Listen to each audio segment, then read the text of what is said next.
Amados, a paz do Senhor. Amém, que bom. Noite de adoração, noite de celebração, uma noite de comunhão entre família e principalmente essa comunhão tão linda com Deus. Abra sua Bíblia aí, primeira epístola de Pedro, capítulo 5. Nós vamos ler do verso 5 ao verso 11. Primeira epístola de Pedro, capítulo 5, o verso 5 ao 11. Rogo igualmente aos jovens, sede submissos aos que são mais velhos, outrassim, no trato de uns com os outros, cingi-vos de toda humildade, porque Deus resiste aos soberbos, contudo, Deus dá graça aos humildes. Humilhai-vos, portanto, sob a poderosa mão de Deus, para que Ele, em seu tempo, o tempo oportuno, vos exalte, lançando sobre Ele toda a vossa ansiedade, porque Ele tem cuidado de vós. Sede sóbrios e vigilantes. O diabo, o vosso adversário, ele anda em derredor como um leão que ruge, procurando alguém para devorar. Resisti-lhe firmes na fé, certos de que os sofrimentos iguais aos vossos estão se cumprindo com os vossos irmãos espalhados pelo mundo.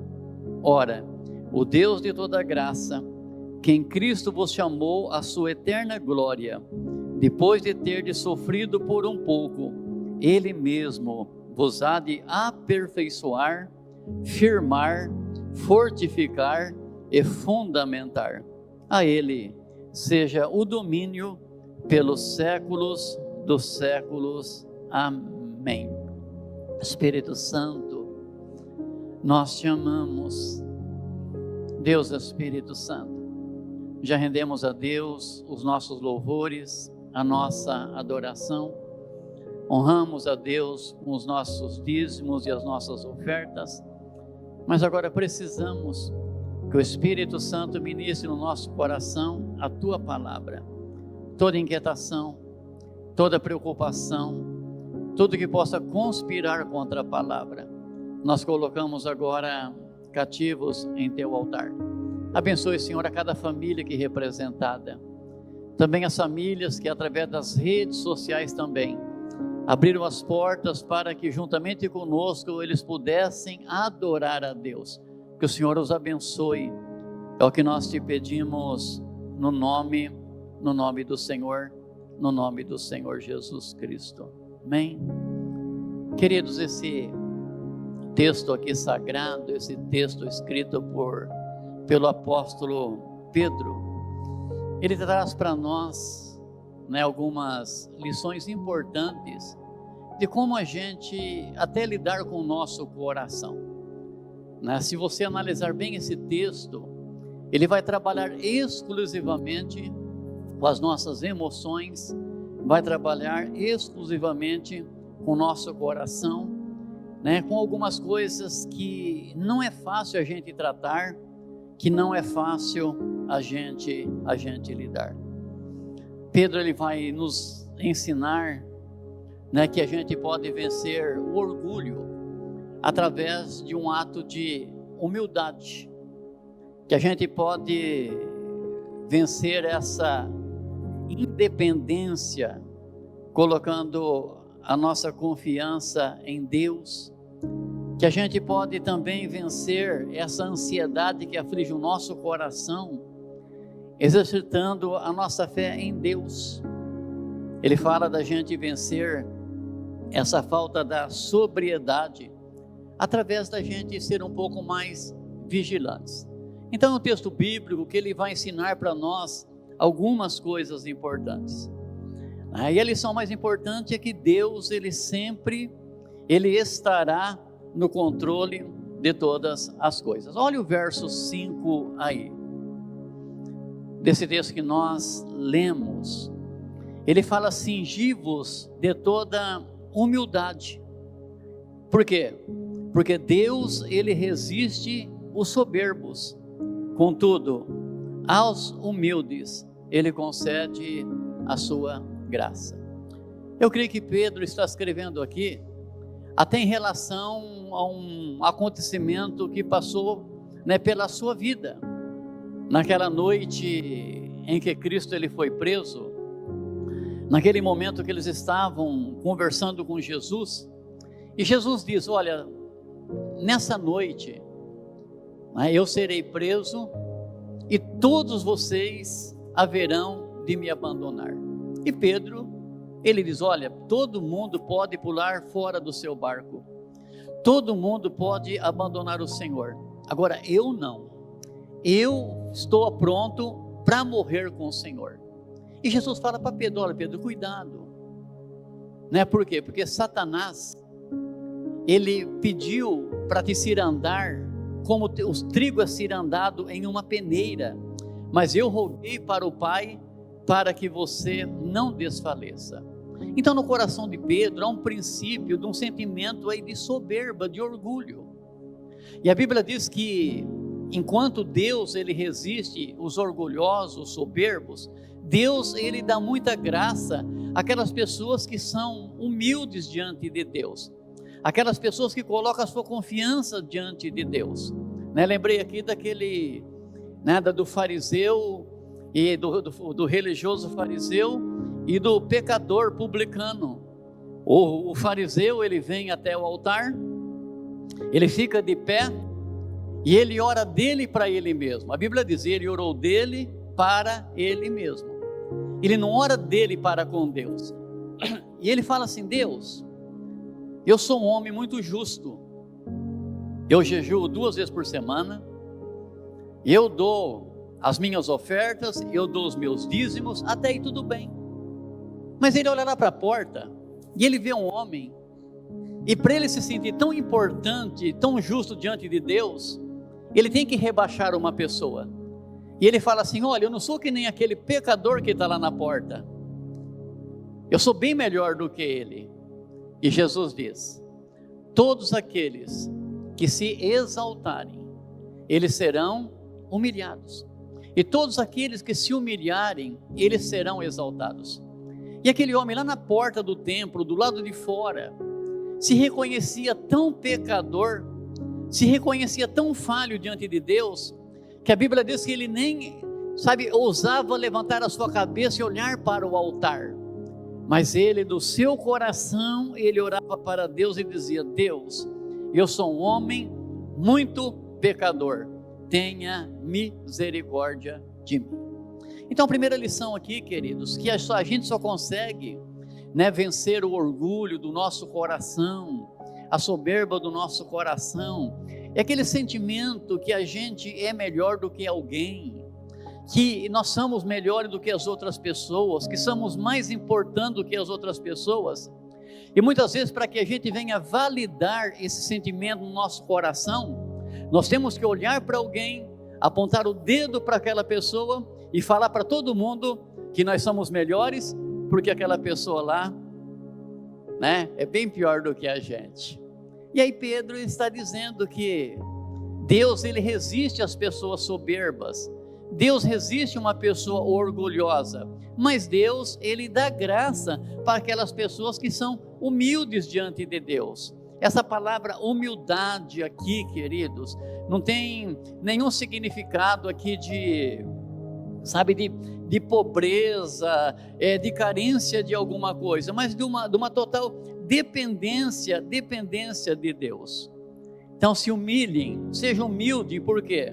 Porque Deus, ele resiste os soberbos, contudo, aos humildes, ele vai dar muita graça. Então esse favor é merecido, que gera perdão, a graça, esse favor é merecido, que gera compaixão, que gera misericórdia, que gera bondade, que gera cuidado, que gera favor de Deus. Então essa graça, ela abraça as pessoas, que conseguem resistir aquele sentimento de orgulho que brota no nosso coração, irmãos, aquele sentimento de soberba que em algum momento sobe do nosso coração, nos querendo fazer sentir-se melhor do que alguém, mais importante do que alguém, mais especial do que alguém.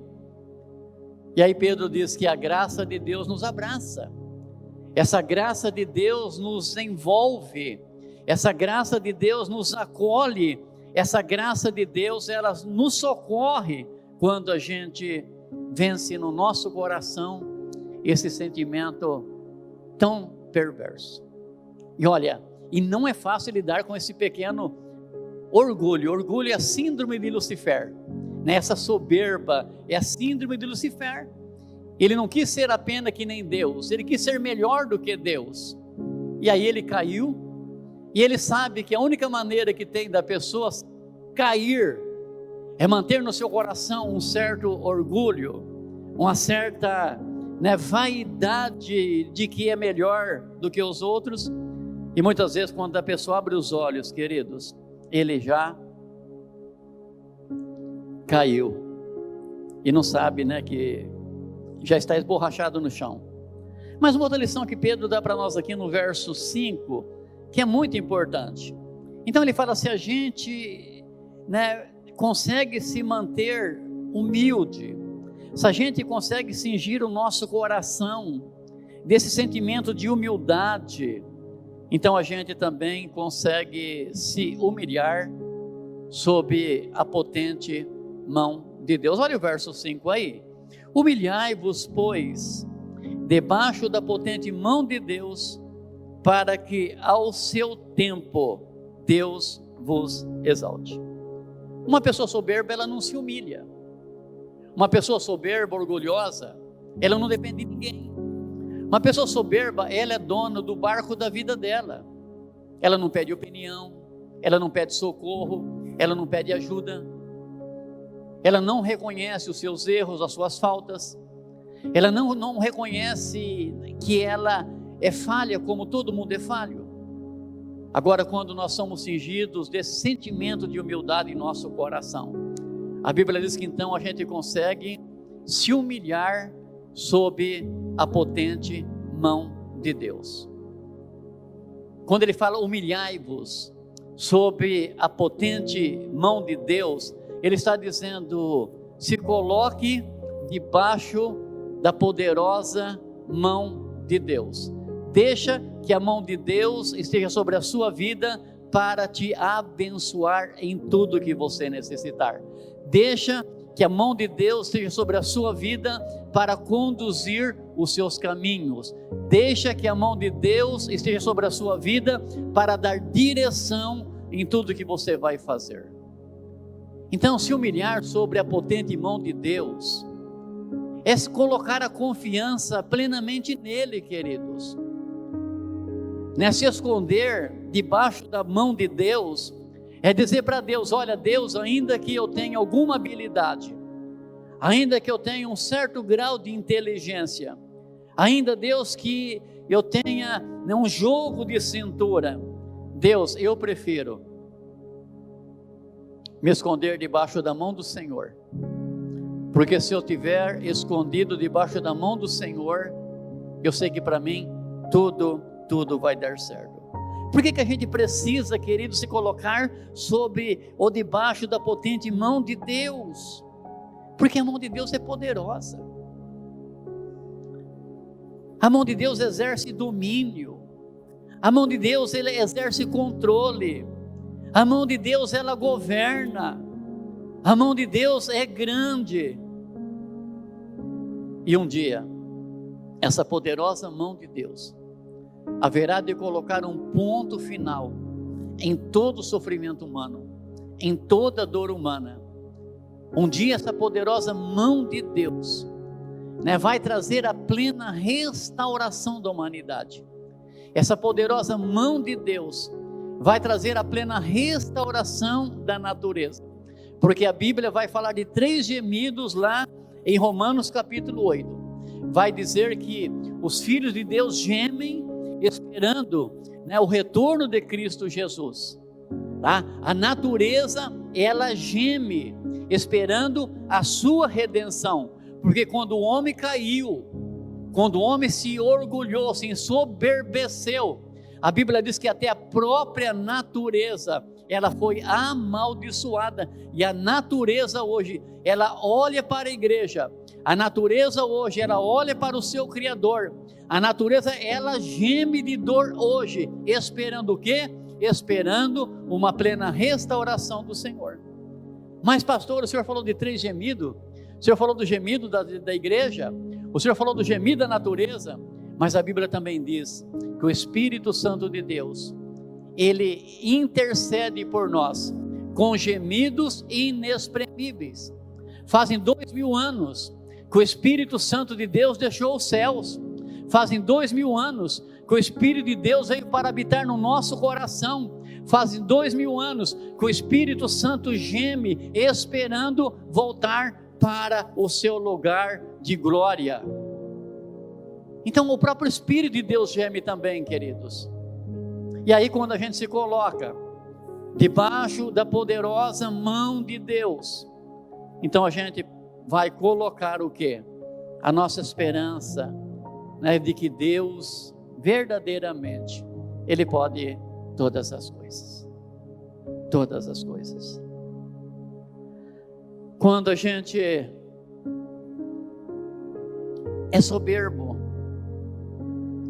a gente não se humilha. Quando a gente não se humilha, quando a gente não se esvazia de nós mesmos, a gente não consegue se submeter debaixo da poderosa mão de Deus. E uma vez, a gente não se colocando sobre o cuidado dessa poderosa mão de Deus, a gente não consegue permitir que Deus, Ele venha nos exaltar. Quando você se esvazia de você, e você se coloca debaixo da mão de Deus, você coloca a sua dor sobre o cuidado de Deus, você coloca a sua frustração sobre o cuidado de Deus, você coloca o seu futuro sobre o cuidado de Deus, você coloca as suas lutas sobre o cuidado de Deus, no tempo certo, você que estava debaixo da mão, a Bíblia, e no tempo de Deus, Ele te exaltará. Você que estava debaixo da mão dele, Ele vai virar a mão dele, e você vai ficar sobre a mão de Deus. E não tem um lugar melhor, queridos, para a igreja estar debaixo, mas também não tem outro lugar melhor do que a igreja estar em cima, sobre a mão de Deus. Você acha que se você já estando debaixo da mão, o inimigo já não pode te alcançar? Imagina você estando em cima da mão de Deus, sobre a mão de Deus, os olhos de Deus se voltando para você, os olhos de Deus, né, olhando para você. Então esse é o momento da nossa exaltação, queridos.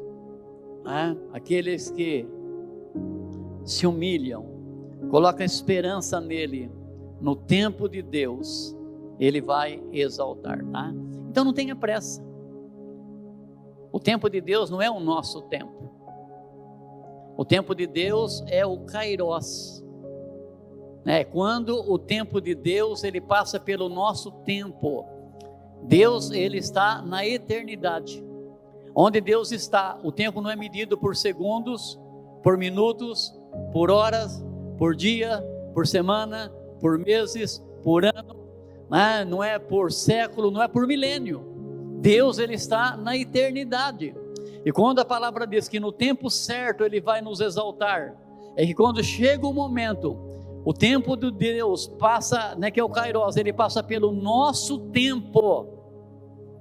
E aí Deus assim, olha, chegou o momento de você ser exaltado, chegou o momento de você ser honrado, chegou o momento das pessoas olharem para você e elas tirarem uma conclusão, que valeu a pena você ter esperado. Agora, pastor, e se a pessoa continua nessa soberba, se a pessoa continua sem querer colocar essa confiança em Deus, se submeter a Deus, a gente tem que ter cuidado com outro sentimento que brota no nosso coração: excesso de ansiedade. Você vai ver, tudo começa a acontecer quando a gente não começa a trabalhar no nosso coração.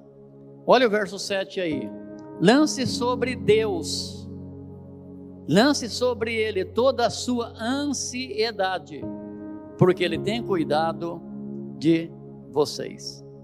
Ele tem cuidado de vocês. Qual que é o motivo da sua ansiedade nesta noite? O que aflige a sua alma? O que angustia o seu coração? Deus, Ele não vai te abandonar. A poderosa mão de Deus está sobre a sua vida. Deus continua no controle. E Deus quer o quê? Que a gente agora tome uma decisão. Deus diz: lance sobre mim toda a sua ansiedade, porque eu cuido de você. Para Deus cuidar, a gente tem que lançar. Eu creio assim que o maior engano que o inimigo coloca no nosso coração é fazer a gente pensar, né, que Deus, Ele vai fazer tudo sozinho. Não, queridos. Existe a parte nossa e existe a parte de Deus. Todos nós queremos o cuidado do Senhor. Todos nós queremos que Deus, Ele arranque do nosso coração esta ansiedade. Todos nós queremos que Deus tire do nosso coração essa aflição, esse desespero, essa insegurança. Mas a Bíblia diz que nós precisamos tomar uma decisão. Nós precisamos querer jogar sobre Deus, lançar sobre Deus toda a nossa ansiedade. Então, se a ansiedade ela fosse boa para mim, para você, Deus não faria: joga sobre mim esse negócio que está bom para você. Deus pede para você jogar sobre Ele aquilo que gera sofrimento para você, aquilo que gera insegurança, aquilo que rouba o teu sono, a tua paz, aquilo que tira a qualidade da sua vida.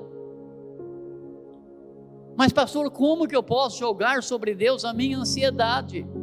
Só tem uma maneira, queridos, é através da oração. Eu só posso jogar sobre Deus aquilo que aflige o meu coração quando eu abro o meu coração para Deus, quando eu rasgo o meu coração para Deus. Paulo vai dizer, lá em Filipenses capítulo 4, verso 6 e verso 7, gente, não andes ansiosos por coisa nenhuma, antes toda a vossa necessidade, antes toda a vossa ansiedade, antes toda a vossa aflição, antes toda a vossa dor, sejam tudo isso conhecidos diante de Deus, através da oração, através da súplica, através das ações de graças. Olha, eu não sou contra os profissionais especializados em escutar a gente, queridos. Muita gente vem no meu escritório, quando eu vejo que não é espiritual, eu mesmo indico: olha, procura um psicólogo, você precisa conversar, você precisa encontrar a ponta da linha que você perdeu nesse bolo aí, desse novelo de linha que é você. Mas Paulo está dizendo que para vencer a ansiedade, você também precisa conversar, e você precisa conversar com Deus. Ele fala: olha, você não deve ficar aflito por coisa nenhuma. Antes, você precisa fazer o quê?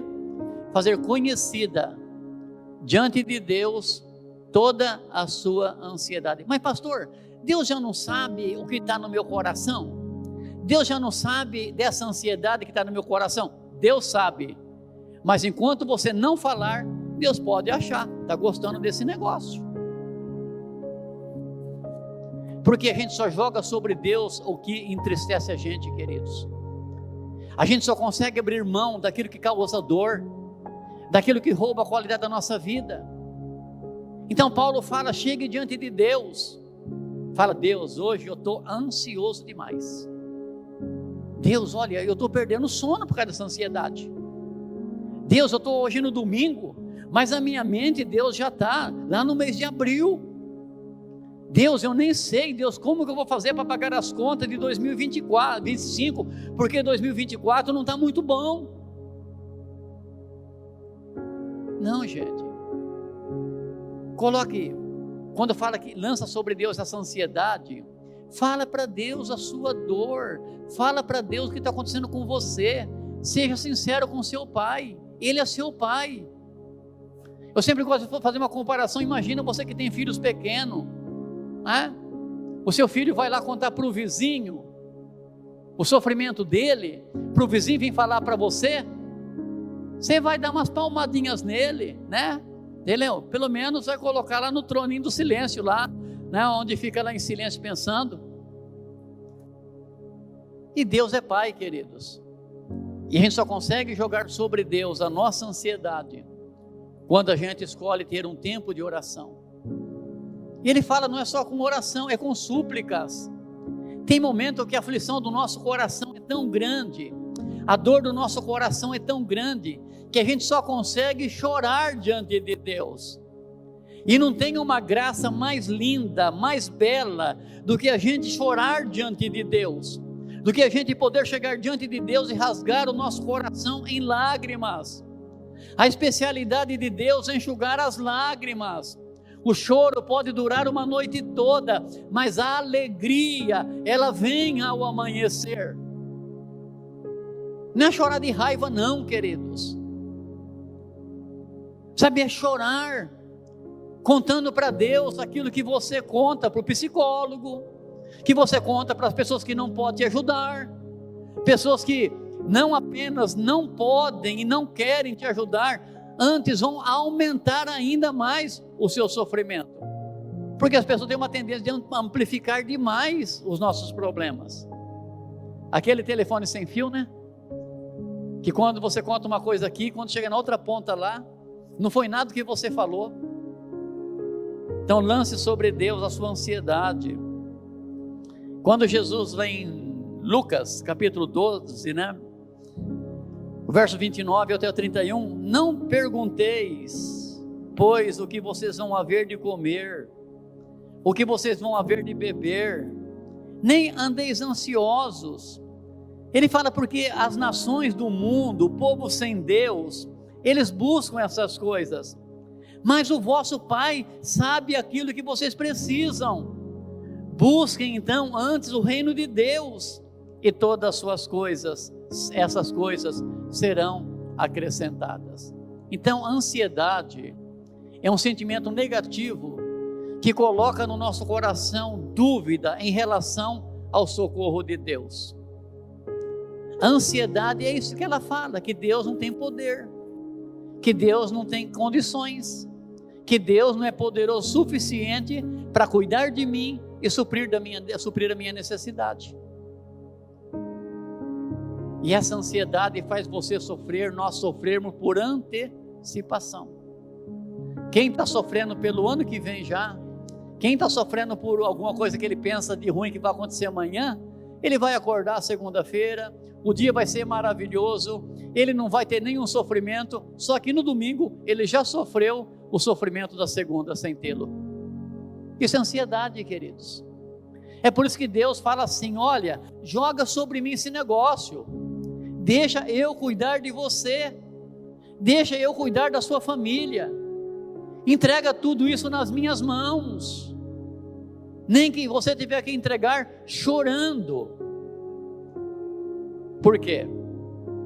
Porque se a gente não entregar a ansiedade nas mãos de Deus, a gente pode perder a sobriedade. Conversa com uma pessoa muito ansiosa sobre as besteiras que ela fez no decorrer daquele momento de ansiedade.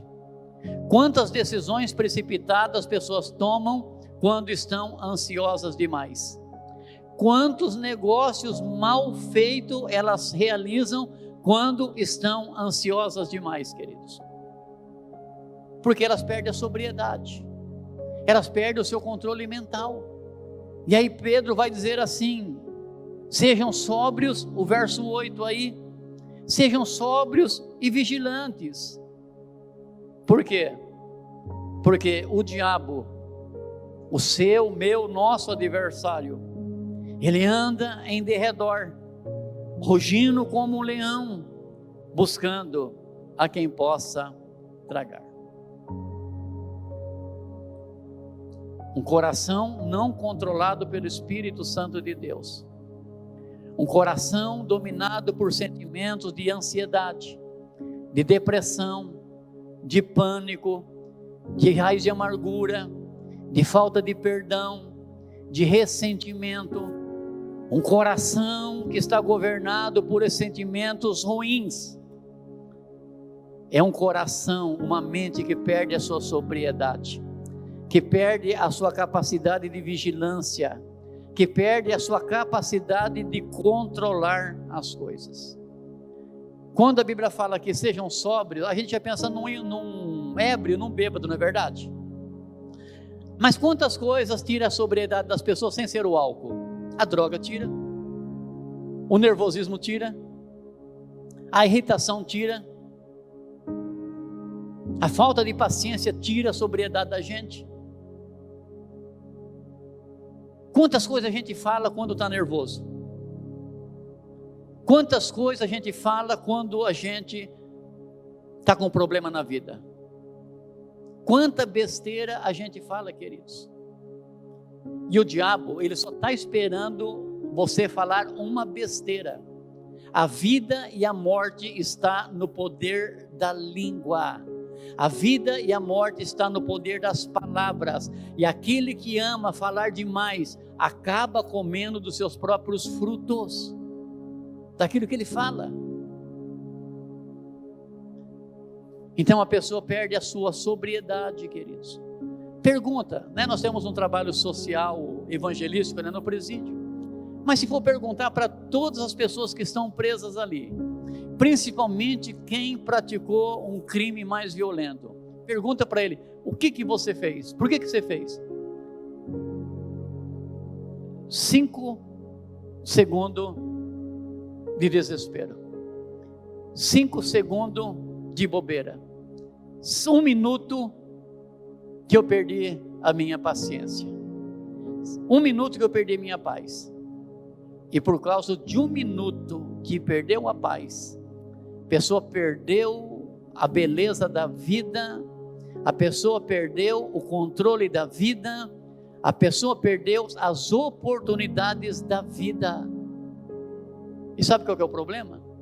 Quando a gente perde a sobriedade, a gente acaba fazendo uma besteira, ainda que a gente se arrependa, ainda que a gente alcance de Deus o perdão, ainda que a gente alcance de Deus a misericórdia, a besteira que está feita, ela não será curada. Passado é passado. O passado, você não consegue trazê-lo de volta. E você fala, olha, se fosse hoje eu faria tudo diferente. Se fosse hoje eu agiria diferente. Por isso, queridos, em relação ao nosso passado, nós só temos uma atitude a tomar: celebrar as coisas boas, se arrepender das coisas ruins, pedir perdão para Deus limpar o nosso passado, para que o nosso presente e o nosso futuro seja feito de uma maneira mais sóbria, uma maneira mais abençoada por Deus. Então sejam sóbrios, sejam vigilantes. Por quê? Porque você tem um inimigo, você tem um adversário. O adversário, no primeiro contato que ele teve com o ser humano lá no jardim do Éden, nesse primeiro contato, esse adversário tirou o homem do jardim, da presença de Deus, colocou a família num lugar hostil, de sofrimento, de dor. E ele está olhando para o seu casamento, ele está olhando para os seus filhos, ele está olhando para o seu trabalho, ele está olhando para o seu relacionamento com Deus, e ele só quer 1 segundo de bobeira. Ele só quer que você perde o seu senso de vigilância 1 segundo. Ele só quer que você abre uma pequena porta para que ele coloque o seu pé sujo e crie uma brecha para que ele possa entrar. Ele é um adversário. Ele não é um leão. Ele ruge como um leão, procurando na nossa vida uma brecha para nos tragar. Tragar é fazer virar fumaça, queridos. Se você acha que o diabo tem compaixão de crianças, não tem. Se você acha que o diabo tem compaixão de adolescentes, ele não tem. Se você acha que no dicionário dele tem compaixão para jovens, adultos, velhos, não. A única palavra que não tem no dicionário dele é compaixão, misericórdia. Ele é a essência de maldade. Enquanto Deus é essa essência de amor, enquanto Deus é esse rio de amor, o diabo é uma essência de maldade, malignidade. Enquanto Deus está dizendo assim, gente, vocês façam essas coisas para que vocês tenham paz no vosso coração. Ele está dizendo, não faça não. Por quê? Porque Ele quer ver a nossa dor. Ele vai trabalhar com o nosso orgulho, a nossa soberba. Eu não preciso de ninguém para dar palpite na minha vida. Eu não preciso da ajuda de ninguém. Eu sou capaz de resolver os meus problemas. Deus resiste o soberbo, mas Deus dá graça, Deus abraça o humilde. Se coloquem sob o cuidado da mão de Deus. Ele fala, não, você pode resolver seus problemas sem Deus. Jeremias 17, maldito é o homem que confia no próprio homem e faz da força do seu braço o seu Deus. Tem um monte de gente na igreja distorcendo esse versículo. Ah, pastor, a Bíblia fala que maldito é o homem que confia no outro homem. Lê lá direitinho. Maldito é o homem que confia no próprio homem, que faz da força do seu braço o seu Deus. É o homem que diz assim, eu não preciso da ajuda de ninguém, eu não preciso da ajuda de Deus. Quem que cometeu esse pecado? A igreja de Laodiceia. Nós temos tudo, somos ricos, somos abastados, nós não precisamos da ajuda de ninguém, nós não precisamos da ajuda de Jesus. E uma igreja que vai ser vomitada pela boca de Cristo. Soberba, orgulho. Então essa soberba, orgulho, irmão, não está só lá fora no mundo. Pedro está escrevendo para a igreja. Pedro está escrevendo para mim, Euclides. Toma cuidado com o orgulho. Porque, Euclides, se você não tomar conta, não ter cuidado com o orgulho do seu coração, Deus diz, olha, eu posso tratar com você de uma maneira que você não quer. Euclides, se coloque debaixo das minhas mãos. Confia plenamente em mim. Porque ao meu tempo, eu vou virar a minha mão, e você que está debaixo da minha mão, vai estar sobre a minha mão. Euclides, lance sobre mim toda a sua ansiedade, porque eu vou cuidar de você, vou cuidar do seu casamento, vou cuidar dos seus filhos, vou cuidar do seu ministério, eu vou cuidar da sua necessidade, eu vou cuidar de você naquilo que você precisa. Euclides, seja sóbrio. Cuidado com a irritação, Euclides. Cuidado com o nervosismo. Cuidado com a falta de paciência. Cuidado com a falta de paz no seu coração. Euclides, não tome nenhuma decisão precipitada. Porque se você tomar uma decisão precipitada, você vai colher uma consequência desastrosa que você não está preparado para colher. Não foi o que aconteceu com Caim? A Bíblia diz que por causa de um culto de adoração, por causa de Deus ter aceitado o coração de Abel e a sua oferta, e Deus não ter aceitado o coração de Caim e a sua oferta porque ele fez de uma forma errada, Caim, ao invés de ficar bravo com Deus, ele fica bravo com seu irmão. E Deus, ele olha para o coração de Caim, e Caim está azedo, ele está ácido, e Deus chega para Caim e fala, Caim, por que o teu semblante está descaído? Por que eu olho para o seu rosto, Caim, e vejo no seu rosto ira? Por que eu olho no seu rosto e eu vejo raiva? Por que eu olho no seu rosto e vejo ressentimento, mágoa, Caim? E Deus fala: Caim, o mal está à porta, e compete você dominá-lo. Se você não dominar o mal que está à porta, Caim, você tem o poder de abrir a porta para o mal entrar, como você tem poder de deixar a porta fechada para o mal não entrar. Caim, você tem poder de fechar essa brecha na sua mente, como você tem poder de abrir. E olha a consequência que Caim trouxe para a sua vida. O primeiro homicídio, queridos. Ali não tinha drogas, ali não tinha mau exemplo de nada. Uma família que sai do jardim de Deus, mas com uma pessoa que não soube lidar com o temperamento azedo do seu coração. Então, cuidado com o seu coração, cuidado com as suas emoções negativas, cuidado com as feridas não curadas, não tratadas, cuidado com o perdão não liberado, não pedido, não dado.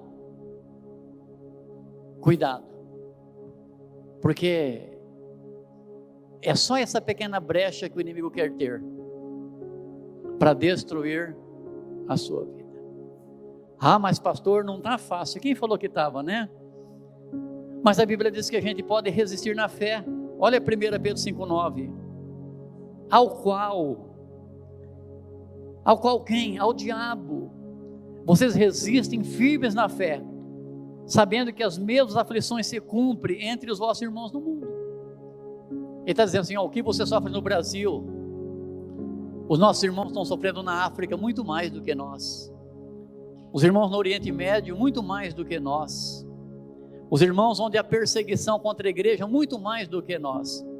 E ele só tem uma maneira de você vencer essas adversidades: resistindo na fé, resistindo na sua fé em Deus. A Bíblia vai dizer que só tem uma maneira de você agradar a Deus: é pela fé. A gente só consegue agradar a Deus através da nossa fé. Você não agrada a Deus através de jejum, você não agrada a Deus através de sofrimento, você não agrada a Deus através de sacrifício. Só tem uma maneira de você agradar a Deus: é pela fé. Porque quem tem fé em Deus, coloca esperança nele, e sabe que Deus é poderoso para conceder aquilo que nós estamos pedindo. Vamos ficar de pé, por favor.